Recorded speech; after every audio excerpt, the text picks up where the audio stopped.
Good morning, Cullman. Thank you for joining us on Cullman Today. I'm your host, Christine Wiggins, and today is Monday, February 10th.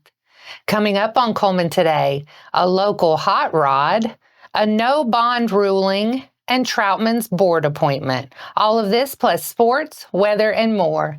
Now let's take a closer look at the top stories happening in Cullman today. Meet Hot Rod. Lincoln Gibbs, a first grader at Holly Pond, turned heads recently during the 30th Annual Professional Cowboy Association Rodeo Finals in Biloxi, where he performed his Kid in the Box act and talked on his microphone throughout the 90-minute performance. Hot Rod's father, Adam Gibbs, said his son has worked as a little funny man and hype guy at many sanctioned events in the Professional Cowboy Association. This was the second year Hot Rod was chosen by a committee to perform at the finals.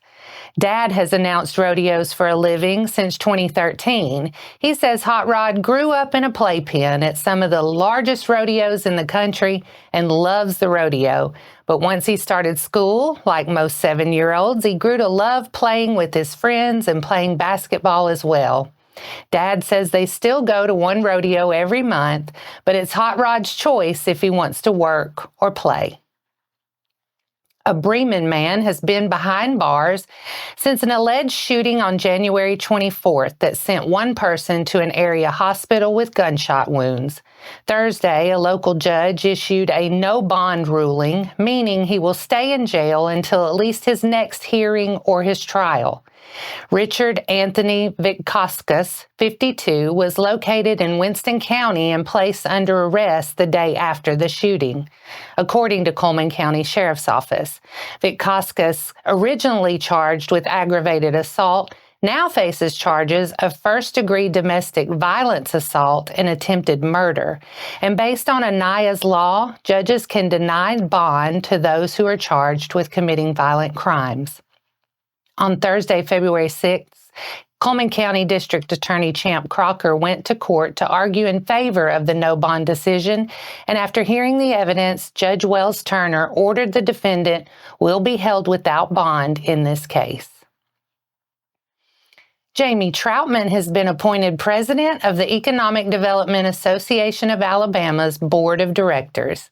The appointment is for a one-year term, leading the association's efforts to support economic growth and development across Alabama. Troutman, who currently serves as Assistant Director in Governmental Affairs at the Cullman Economic Development Agency, has previously held leadership positions on the association's executive committee as Secretary, Treasurer, and Vice President. Troutman says as president, her focus will be on strengthening the association's mission through education and legislative advocacy, ensuring members receive the professional development, networking opportunities, and legislative representation that set the organization apart. Economic Development Association of Alabama is a membership-driven organization with over 600 members, including economic development professionals, industry leaders, and business stakeholders. The association plays a key role in shaping state policies and driving industrial growth. Coming up, the Bearcats fall to Clay Chalkville. Sports is next. Step into Cullman, where local heroes and community spirit shine. Introducing Community Matters Magazine from the Cullman Tribune, your guide to inspiring tales and community spirit. Celebrate our local champions and dive into the festivities at Christ Kindle Market. Feel the season's cheer and discover stories that inspire.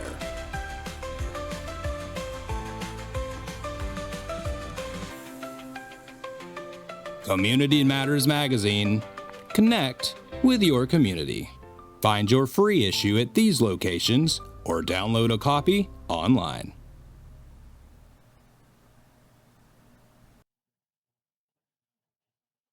Welcome back. In today's sports segment, let's take a closer look at one of this weekend's sub-regional basketball matchups. After defeating Jasper to win the area title earlier this week, Cullman was back at home at Bearcat Arena Saturday night for a sub-regional battle with Clay Chalkville. The Bearcats fell behind at halftime but climbed back to take the lead late in the third quarter.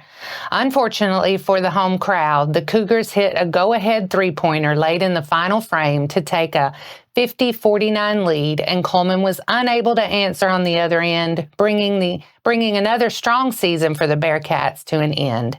The Cats led 10-7 at the end of the first quarter, and Brooks Lofton scored inside to give Cullman a 12-7 lead early in the second quarter.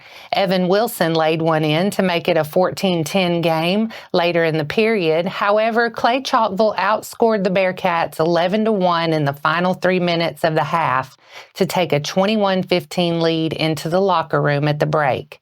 Jake Duro scored the first 8 points of the third for Cullman to trim the lead to 26-23. Baskets by Lofton and Wilson held the lead to 32-27, but later in the period, Jake Duro and Preston Gay buried a pair of three-pointers to put the Bearcats back in front 35-34. Lofton added another basket in the final moments of the third to give Cullman a 37-34 lead at the start of the fourth. Lofton scored through a foul and tacked on the free throw to keep the Cats in front 40-39 early in the fourth quarter. Wilson scored inside, and Duro drained another three to maintain a 45-42 Cullman lead with 5 minutes to play, and another bucket by Lofton made it 47-42. Gay hit a pair of free throws to make it a 49-45 game with 1 minute and 19 seconds on the clock, but that's when the Cougars began to claw their way back. They cut the lead to 2 with less than a minute to play and knocked down a three with just 15 seconds remaining to take a 50-49 lead. The Bearcats were able to get off one more shot attempt at the final seconds ticked away, but the ball bounced off the back iron and Clay Chalkville was able to escape with a 50-49 win. Duro and Wilson both posted 14 points in the loss, and Lofton added 13. Cullman finishes its season 26-5 with a new school record for regular season wins. This year's senior class will also graduate with a school record 104 career wins. That wraps up sports for today. After the break, we'll bring you 4 stories in under 4 minutes, including CCPS's registration information and a deacon's retreat at St. Bernard.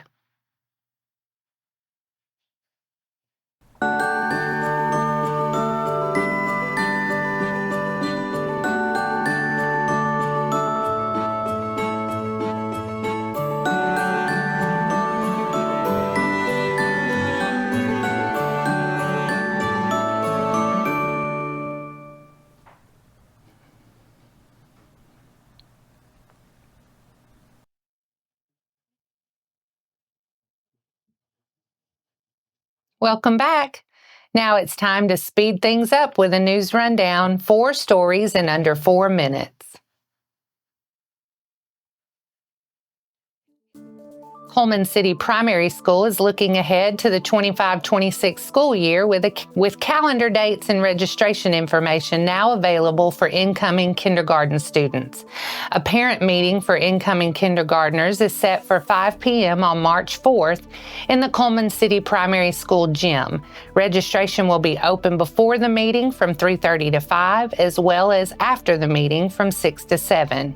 Documents needed for registration include the student's birth certificate, a rent, mortgage, or lease agreement, and a current power bill, updated immunization form, parent or guardian's driver's license, and any custody or divorce paperwork if applicable. Additional kindergarten registration will also be held on March 14th, April 11th, and May 9th. All upcoming kindergartners registered by May 9th will receive a letter from the school by mid-July with their kindergarten teacher's information. Parents or guardians of upcoming kindergartners not registered by that date will receive their child's kindergarten teacher's information at CCPS Open House. Small and beginning farmers will have the opportunity to explore essential farm equipment at the upcoming Small Farm Equipment Demo, Military, Veteran, and Beginning Farmer Workshop on February 20th from 1 to 4 p.m. This free event, co-hosted by the Cullman County Extension Office and the North Alabama Agriplex, will be held at Wallace State Community College's Horticulture Complex. The workshop will introduce small-scale farmers and military veterans to key pieces of farm equipment that will be available for rent later this year through the Alabama Extension Operation Grow hardware and equipment loan program. The demo day will provide participants with a hands-on introduction to these tools, covering equipment safety, functionality, and best practices for use. Attending the event will also serve as the required training for farmers who wish to rent equipment once the program becomes available later this year. Though the event is free, space is limited, and online registration is required. Farmers are encouraged to register early by signing up at www.aces.edu/go/demo day. The Alabama Department of Conservation and Natural Resources Wildlife and Freshwater Fisheries Division is in the process of updating its State Wildlife Action Plan to be eligible for federal funding that's crucial to many endangered and threatened species in the state. The grants are important for the recovery and restoration of the Alabama species that are imperiled or at risk. The action plan serves as a roadmap when identifying priorities for species recovery efforts. Examples of identified species in current or previous action plans are the eastern indigo snake, gopher tortoise, Alabama pearl shell, and crayfish, just to name a few. The U.S. Fish and Wildlife Service will perform a review process and determine final approval. In the past 5 years, those grants and matching funds have resulted in a $1.2 million expenditure annually for the plan. The deacons of the Diocese of Birmingham, along with their wives, gathered for their annual retreat at St. Bernard Abbey.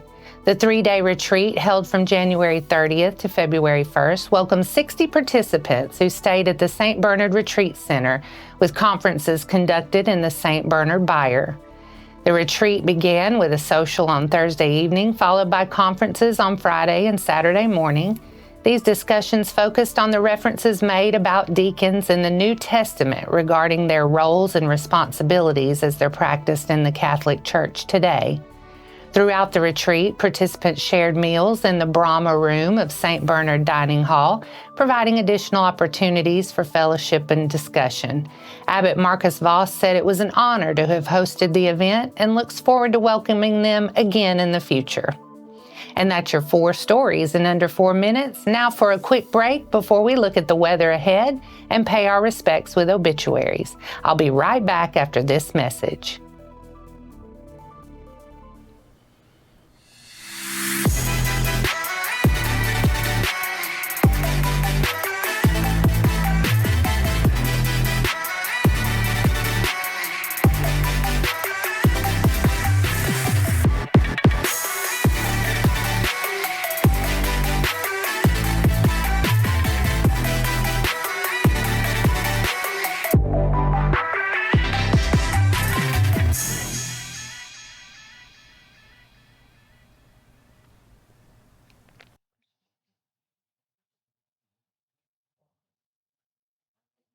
Let's take a moment to pause and remember those who have lost their lives this week as we turn to obituaries.